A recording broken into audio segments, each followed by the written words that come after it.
unsa may makapaimpirno nato. Hibaw mo? Ha? Bright mo children, ang sala. Unya, unsa man ang sala? Unsa man ang sala? Ang sala mao ang pagsupak sa sugo sa Ginoo. Daghang mga butang nga gisugo nganhi nato na ay gitawag nato legal commandments. Nya naa say moral commandments. Ang moral commandments gikan na sa Ginoo, ang legal commandments gikan na sa atong mga balaod sa kalibutan.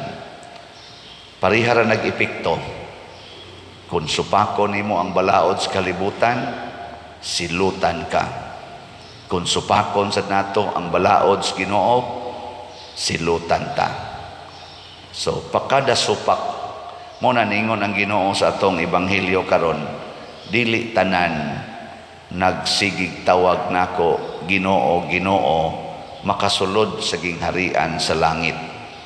Ngano man, kay naaman sa igasigig tawag Ginoo, Ginoo, siging rosaryo kada adlaw, siging simba kada adlaw, siging Ginoo, Ginoo, nindot pa kaayog mga santos sa balay, mga mahalon gyud, purti pag yung daghana, kada ni mulingi murana og tindahan sa mga ribulto, kay purti yung daghanang mga santos, karaan og bag-o, pero purti yung kusugang musupak sa sugo sa Ginoo. Labi na ginang sugo sa Ginoo nga pasayloag kapituan kapito ang nakasa nimo. Higugmaa ang imong kaaway. Kung dunay mukawat sa imong butang, ayaw na kinig bawia. Ibaligya ang tanan ug ang halin ihatag ngadtos mga kabos. Saman, higugmaa ang imong kaaway ug iampo ang tanan nga nagdaog-daog kanimo. Saman, sugot mo na, nagtuman mo na di lang gani tagaag bonus, suko naman gani. Di gani tagaag increase, yaw-yaw naman gani. Sige tagtrabaho wag gi-increase. Ana, samot na gyud tingali kawaton imong mga kwarta, din agi tingali ka suko gyud ka. Pero ang gustos Ginoo ay gyud ka suko. Saman, kinsa ninyo dinhi ang kanunay gyung nagsangpit ug nagtuman sa sugo sa Ginoo ta sa kamot. Ay lag kauwaw god. Anong mauwaw mo? Naiusang ni isas kamot. Ang uban nga sige pagduha-duha. Na ayaw pagsalig, di ta magsalig. Naiuban moingon kani pader malangit kini kanang magmisa kog patay ba. Kani pader malangit kini kay kada adlaw gini garosaryo. Nako, may day noon sa birthday pa ning daghanang santo sa ilang balay pader. Kanindot god. May kaayo. Pila man ni sila kaigsuon, pito pader. Pero sus pader looy biya kay ni sila kay wa gini sila magtagad sa iyang maguwang kay ang ilang kaso pader sa ilang yuta o pagin mahuman niya. Hastang ilarong mga anak nag-away gyapon pader. Ako wala lang ko musulti pero galingo-lingo ko nako duda ko ani. Duda ko aning kuana ni rosaryoha ani kaning sige o kaning hatag ang ribulto. Mo na ang sala gyud. Nya unsa may makapapa sa atong sala? Ang sugo sa Ginoo ug ang sugo sa simbahan. Kung mutuman ta sa sugo sa Ginoo, pinaagi dinhi sa sulti sa simbahan, mahimo gid tang balaan sa matas Ginoo. Kani si San Ambrosio, usa ni siya ka santo nga nagsugod ni siya pagka Roman officer, government officer sa Roma, pagano. Nya na-convert siya pagka Katoliko ug napili siya nga kaning obispo. Pagka obispo na niya, iyang na himamat ang usa sad ka tawo nga pagano nga ginganlag Agustin, anak ni Monica. Nahimo niyang usas iyang mga estudyante kay nagtudlo man ni si San Ambrosio, St. Ambrose sa university. Na dito man ni-enroll si Agustin para sa iyang mahimo siyang master sa philosophy. Niya na nagkahibalag sila ni San Ambrosio. Ang gugma ni San Ambrosio sa iyang isig katao naka-attract ni Agustin. Og hangtod nga si Agustin nagsusi-susi og nipaduol misikit ni St. Ambrose. Murabag nagkasuod na sila. Pagkasuod na, nahibaw-an ni San Agustin nga si San Ambrosio ang iya dayang gigamit nga prinsipyo na ang magsukad sa balaang kasulatan sa Biblia ug sa pagtulunan sa doktrina sa simbahan. Nga niadtong panahon na dili pa kaayo klaro kay gisigihan mag-atake sad sa mga lain nga mga prinsipyo. Pero gasunod San Ambrosio, na-impress kaayo si San Agustin sa maong kinaiya nga nagsukad sa pulong sa Ginoo nga di man gud masuko si Ambrosio. Dili masuko ba? Bisag unsaon pag atake supo-supuho ni Agustin, di gyud masuko. Mura-mura ra sag batasan sa iyang mama ba nga si Monica nga taas kay pailog, muhilak lang pero di masuko. Motong naingon siya, mura manig mga produkto man ni sila aning Biblia. Ako kahang suwayan og basa ang Biblia. Gibasa San Agustin ang Biblia, iyang gipamalandungan, na-converter pod siya pagka-Katoliko hangtod sa nahimo siyang obispo o nahimo pagyong usas ato mga dagkong santo sa simbahan. Diin gasukad sa pulong sa Ginoo. Muna ka nang tinuod nga nagtuman sa pulong sa Ginoo, mawagtang ang iyang kahadlok dinhis kalibutan. Gilibutan na rabatas linog karon. Linog dito sa Orientals Davao, linog na sa dito sa Surigao, dito ko gahapon sa kaning Moncayo og sa Tagum, hatag og tok. Mao ning akong tingog, mura na kong si Rod Stewart. Biyahe na mo pertig yung kuana, no? Pero salamat sa Ginoo. Ngadto mi padung sa Davao gahapos gabi. The other pag yun na itong Martes sa gabi, abot mi dito og alas 11 na pasado, biyahe mi ngadto sa Moncayo, abot mi galauna, matag sayo, tok dayon, kutob alas 12, biyahe na sad ngadto sa Tagum, 1 hour kapin, tok na sad, kutob alas 5, biyahe mi dinhi, alas 12 na mi abot dias airport. Hapit na launa abot din launa nagyud abot diri matasad karon ugma patay. Napagin ni Royto karon nato din gabi kay natay Paris Advent Recollection. Nganong ingon ani man ang schedule tungod kay nangandoy sila nga makabati sa pulong sa Ginoo. Daghan kayong tao dito sa Moncayo, congratulations ato lang nang i-shout out sila kay gymnasium ang ilang gikuanan. Mga maestra uban pa hastang ila ditong mga government sa munisipyo nga officials nanambong kay gusto sila nga kanana ang bag-o ang ilang panglantaw sa kinabuhi, mapahaom sa pulong sa Ginoo. Nya Doon na pa kuno dito'y nagandam na, excited na, nga moadto ko kay motok. Paglinog atong sa Surigao, igo man sa sila dito, 6 kapin man sa ilang intensity. Nigawas sa ilang balay, kay nilinog lagi. Gawas, kay basig malusno ang balay. Ngit-ngit man, wa sila kay bao nga, gawas sa ilang balay, doon na di ay kural nga gabok, nga simento. Natumpag, dito na igo nila. Mga asawa namatay, ang bana galisod pa. Wa katambong sa Advent Recollection.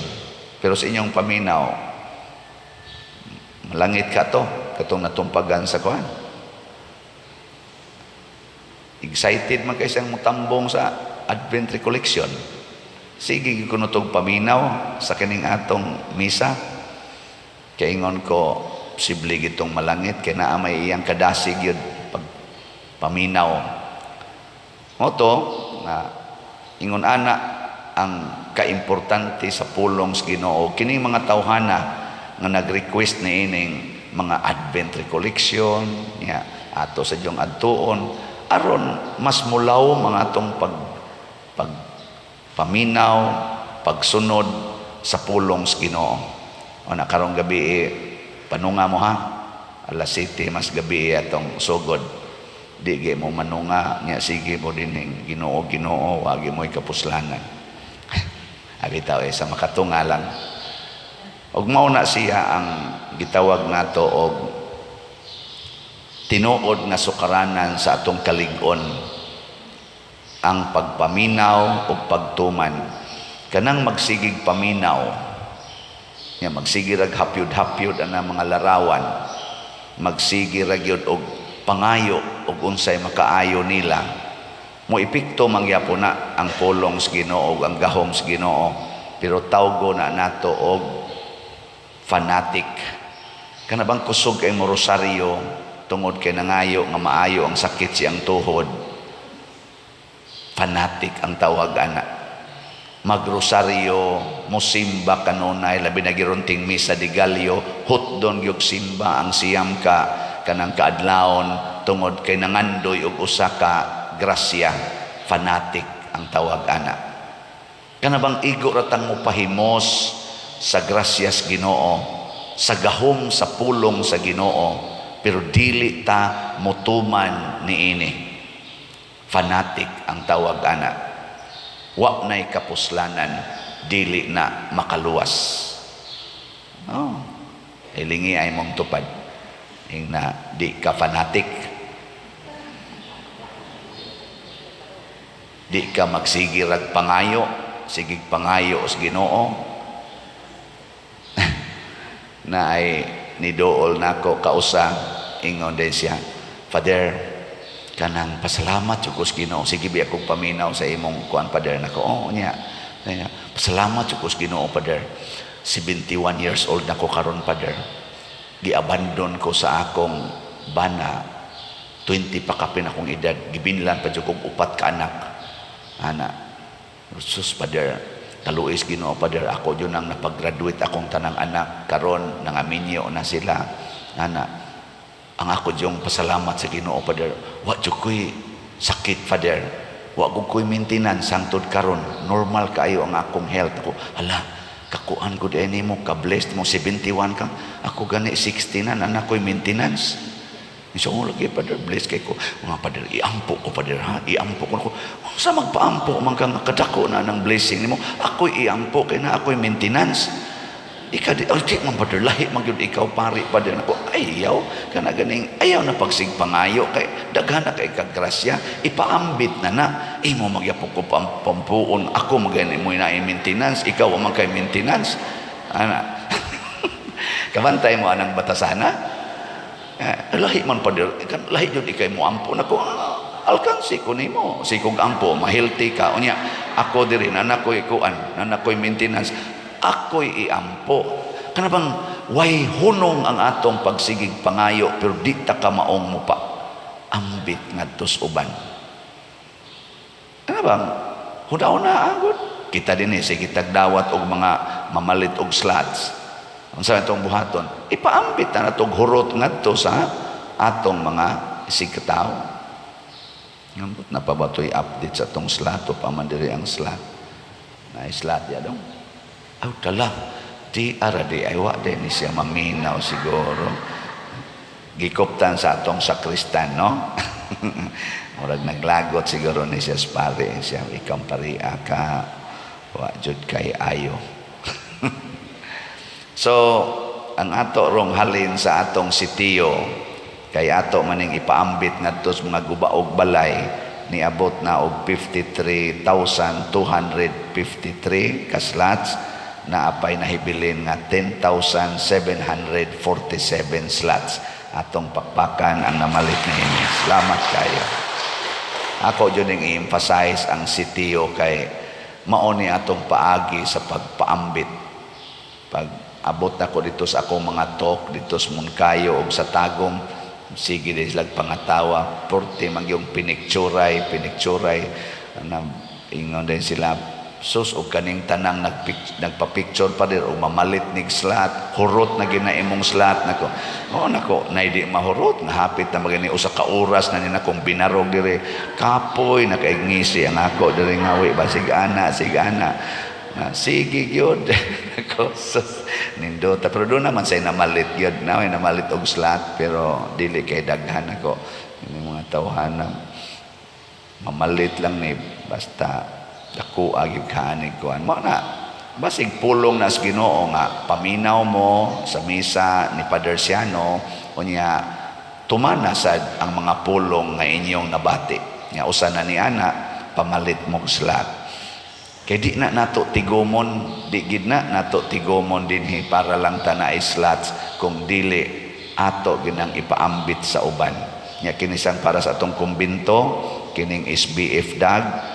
nahalina na po tag 2,244 ka slots na apay 57,756 nga slots tag kuani tag 500 pesos per slot ug ato ning paminawon nya tumanon pagkadaghan sa malipay nga katawhan kay magsigi tag paminaw aning kalibutan nga magsigig ingon tigom gyud pagdato gyud mo ending gid ta nga maggubat ending gid ta magpinatyanay ending gid ta nga magbinungolay pero maminaw lang kita sa Ginoo nga hatag gyud hatag sige yung hatag mangayo nya ihatag mangayo ihatag pastila nindutas kalibutan ka no mangayo unya ialagad ana